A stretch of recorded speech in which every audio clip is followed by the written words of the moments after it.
If you read Brad Stone's The Everything Store, still the definitive biography of Jeff Bezos, you realize something that most people never truly absorb. Amazon didn't emerge from Silicon Valley hype or luck or timing. It emerged from a mind trained to see order inside a world other people considered chaotic. Bezos built wealth in places where most founders saw only confusion, uncertainty, and impossibility. Before we dive in, make sure you subscribe, because every week we break down the minds of history's greatest builders and extract the principles you can actually use today. Now, back to Bezos. One of the most fascinating things that hit me when rereading Stone's biography, along with Bezos' shareholder letters, early interviews, and accounts from his original team, is that Jeff Bezos didn't simply see opportunities earlier than other people. He interpreted information differently. He had a particular way of processing reality that made chaotic environments feel like home to him. And to really understand that, you have to go back long before Amazon, long before the Seattle office above a garage, long before the website launched in '95. You have to go back to Jeff as a kid, because his mind was shaped early and shaped by difficulty. Bezos grew up without his biological father. His mother, Jackie, had him as a teenager. They had no money, no stability. And yet, and this is something Stone emphasizes, Jeff wasn't shaped by fragility. He was shaped by resilience. Jackie eventually remarried a man named Miguel Bezos, a Cuban immigrant who came to the United States alone at 16, speaking no English, with nothing but determination to reinvent his life. And that combination, a young mother clawing her way forward and an immigrant father who rebuilt his destiny from scratch, created the values that explain everything about Jeff Bezos later in life. He was raised in a household where reinvention was normal, where uncertainty wasn't frightening, it was simply part of life, where resourcefulness mattered more than resources, where problems weren't excuses, they were puzzles. Even as a child, Bezos treated the world like a system waiting to be improved. He dismantled his crib with a screwdriver as a toddler. He built alarms to keep his siblings out of his room. He spent summers working on his grandparents' ranch, repairing windmills, branding cattle, and learning the discipline of solving real-world problems where failure had consequences. His grandfather, a towering influence, used to tell him, "You can't be a person who's afraid of hard problems." That sentence echoes through Bezos' entire career. By high school, Jeff wasn't simply smart. He thought in mechanisms, processes, cause and effect, inputs and outputs.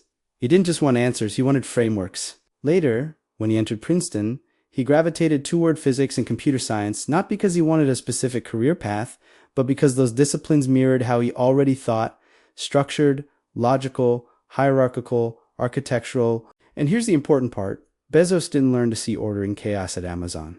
He brought that ability to Amazon. So when the early internet looked like a messy, unpredictable frontier full of uncertainty, speculation, and volatility, Bezos didn't see chaos. He saw inevitability. He saw structure. He saw opportunity density. He saw asymmetry. He saw the future forming before others recognized the pattern. This is where the story actually begins. When you study the early internet, not in hindsight, but through contemporaneous accounts from the early 1990s, it's almost comical how chaotic it really was. Even the people building it didn't fully understand what it would become. News articles described it as a fad. Analysts dismissed it as fringe tech used mostly by academics. And business leaders had no clue how to make money on it. But this is exactly where Jeff Bezos separates himself from the rest of the world. Because while the majority saw noise, Bezos saw math, he saw exponential curves, he saw inevitability, he saw what Brad Stone calls the underlying physics of the digital age. And the moment that triggered the idea for Amazon, the one that changed everything, wasn't magical inspiration. It was a statistic. While working at D.E. Shaw, one of Wall Street's most elite quantitative hedge funds, Bezos read a report showing that internet usage was growing at 2,300% per year. He later said, "You just don't see things grow at that rate." It was astonishing. And this is important because most people would have looked at that statistic and said, interesting. Bezos looked at it and said, this kind of growth guarantees that something huge will happen. The only question is, who's going to build it? This is how his mind worked. Not what is happening now, but what must happen next. And that mindset, that disciplined ability to zoom out, clear the noise, and see inevitability is what allowed him to take one of the biggest risks of his life, Bezos went through what he calls his regret minimization framework, a decision-making tool he built for himself. He imagined being 80 years old and asking, will I regret having tried to participate in this wave? Or will I regret having stayed at my safe, prestigious job? That's a mind trained by discipline, not emotion. And every biographer who has studied Bezos agrees he's systemic. He doesn't make big decisions impulsively. He constructs them. After designing the framework, Bezos didn't jump blindly into chaos.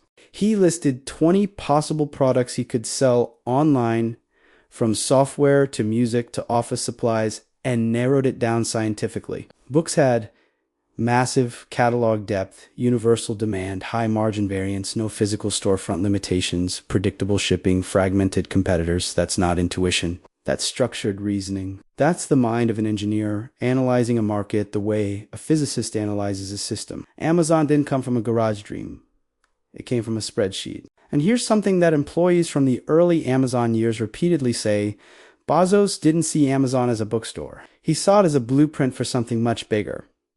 A digital retail infrastructure that could scale into any category once the mechanisms were built. He saw the internet not as chaos, but as a distribution network waiting to be set. Most people underestimate how radical that mindset was in 1994. While others were thinking about websites, Bezos was thinking about logistics, data flow, cost curves, customer psychology, scalable architecture, long-term marginal advantage. He wasn't building a store. He was building a machine. And that's why the early chaos didn't scare him. It energized him. He understood something the rest of the world didn't. Chaos is not the opposite of opportunity. Chaos is opportunity.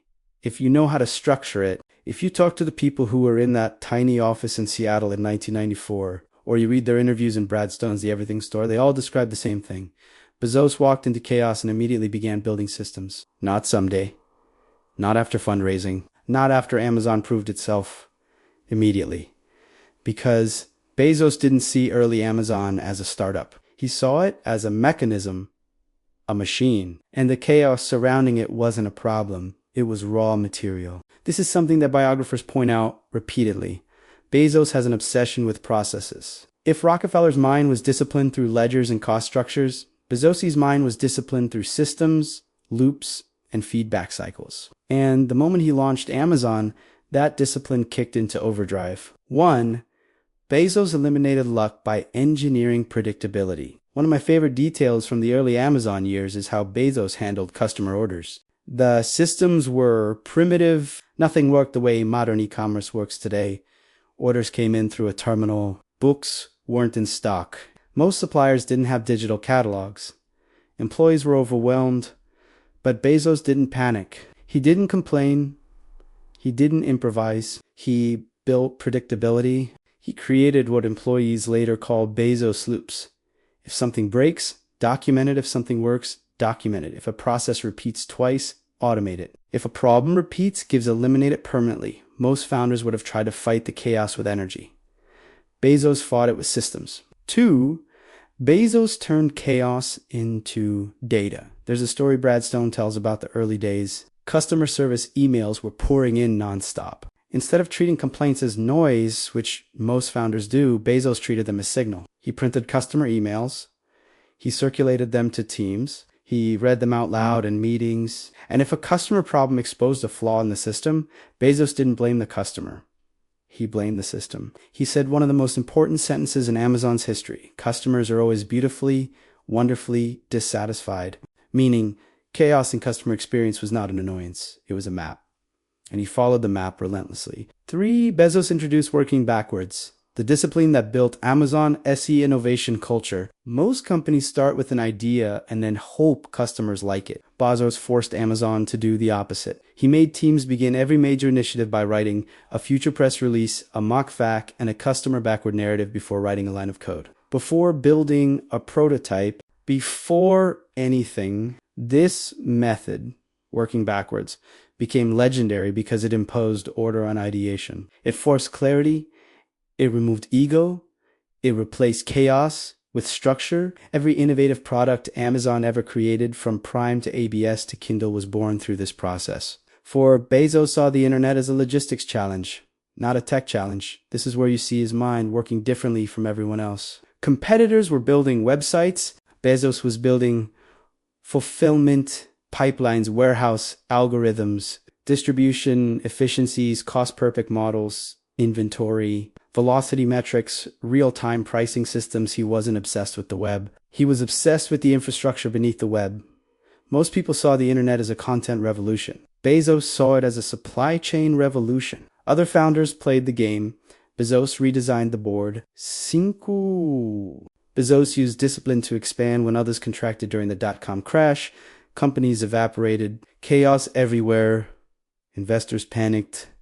Revenues collapsed. Bezos stayed calm, almost eerily calm, because he had built the systems before the storm. While others cut back, Bezos wrote his famous line in the 2001 shareholder letter, "Frugality drives innovation." He kept building, kept experimenting, kept hiring the right people, kept pushing toward long-term advantage. Where others saw danger, Bezos saw a clearing, a chance to sprint, while everyone else was... By the end of the 1990s, Amazon wasn't just a bookstore. It was the early skeleton of a global machine designed to turn digital chaos into organizational advantage. And the person who designed that machine didn't do it through charisma or luck. He did it through systemic discipline, the same trait that shaped every decade of his career. By the early 2000s, something extraordinary happened inside Amazon. Something most people outside the company didn't understand until much later. Bezos had begun transforming Amazon from an online retailer into a technology infrastructure company. But the real story isn't the tech. The real story is how Bezos used discipline to convert an unpredictable, chaotic industry into a perfectly structured engine for long-term dominance. This is the turning point of the entire Bezos story, the part that explains AWS Prime, Kindle, and every other giant Amazon innovation. Because what looks like bold vision from the outside looks like structured thinking from the inside. And what's fascinating is that Brad Stone, as well as early Amazon, all describe the same shift. Around the year 2000, Bezos stopped thinking like a retailer and started thinking like an architect. Bezos built mechanisms, not goals. Most companies have goals.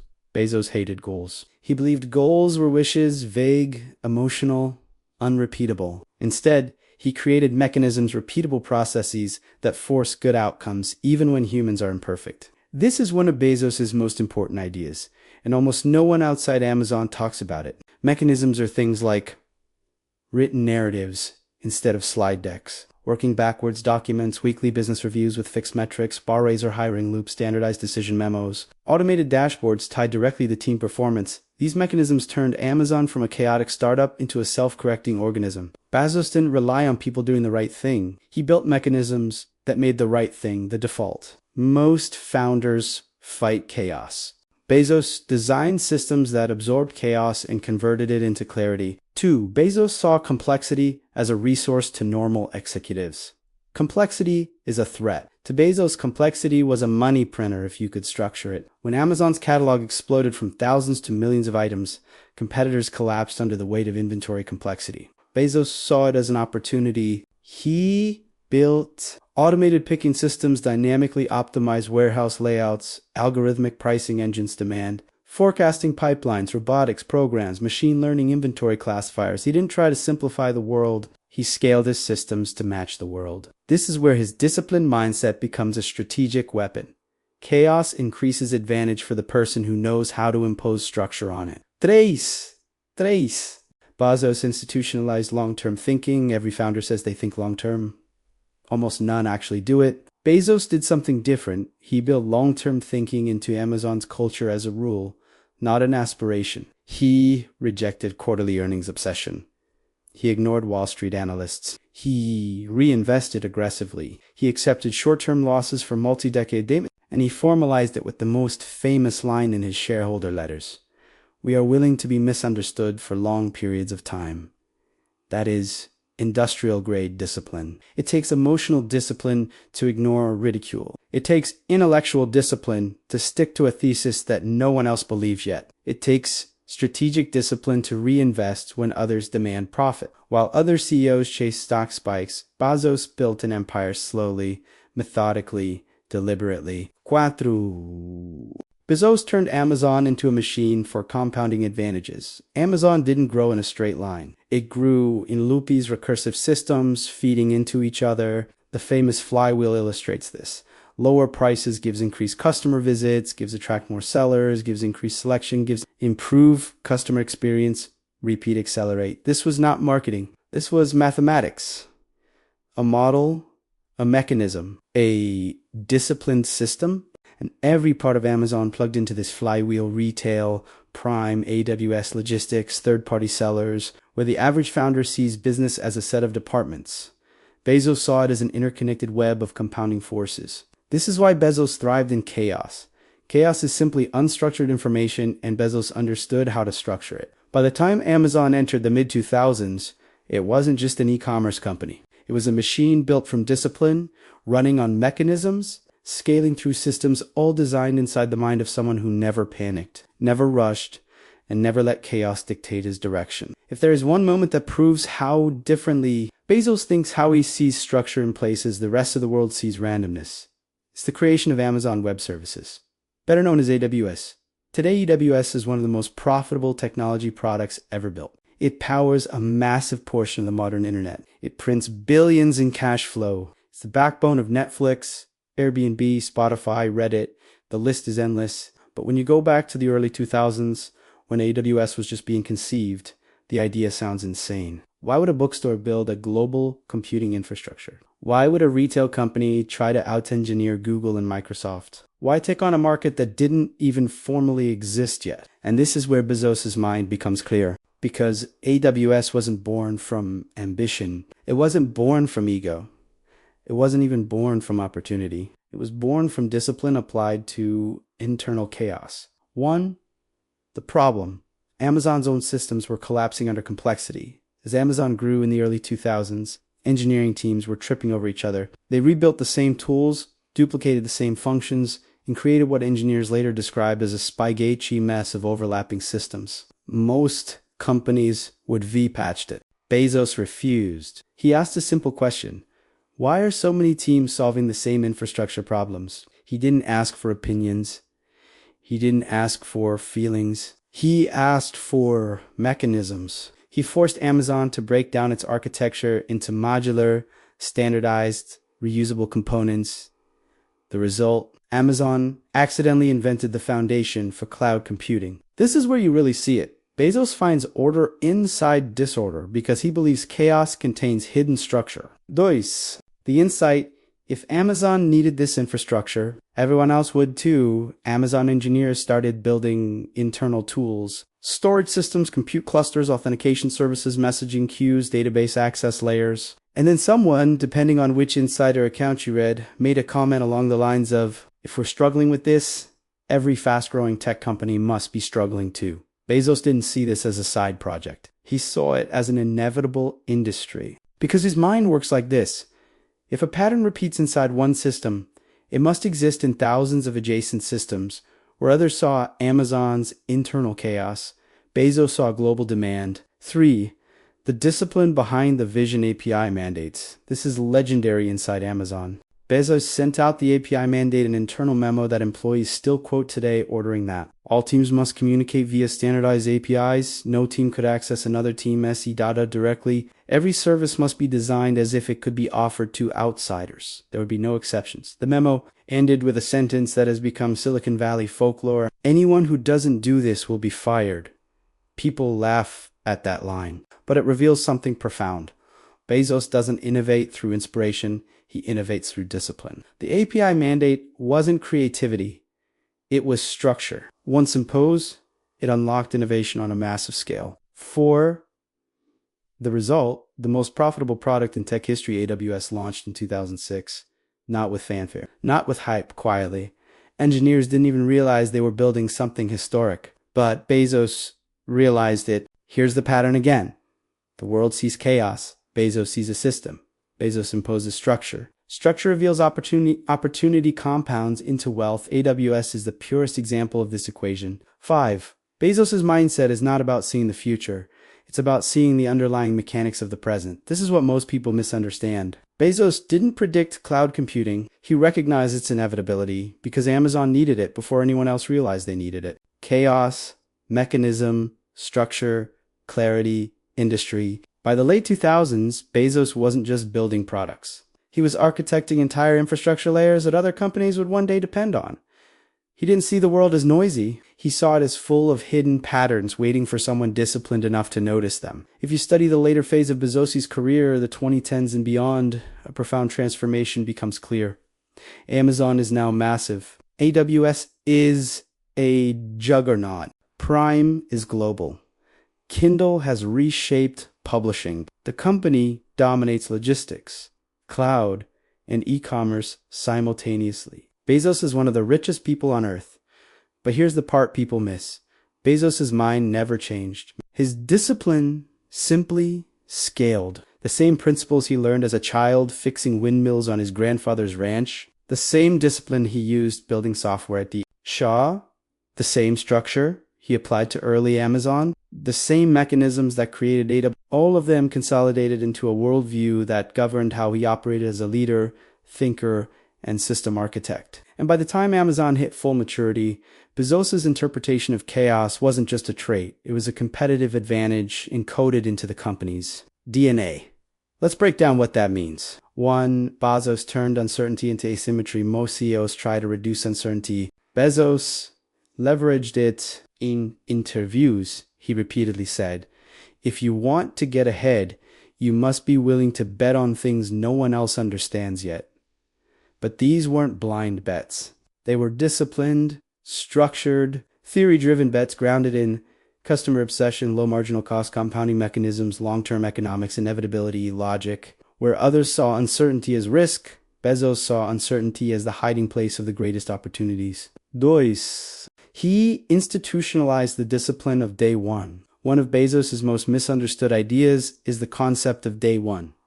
People think it means work hard or stay scrappy, but when you read the letters carefully, day one is about discipline, disciplined decision-making, disciplined customer focus, disciplined avoidance of bureaucracy, disciplined refusal to get comfortable, disciplined confrontation of inefficiency, Bezos warned.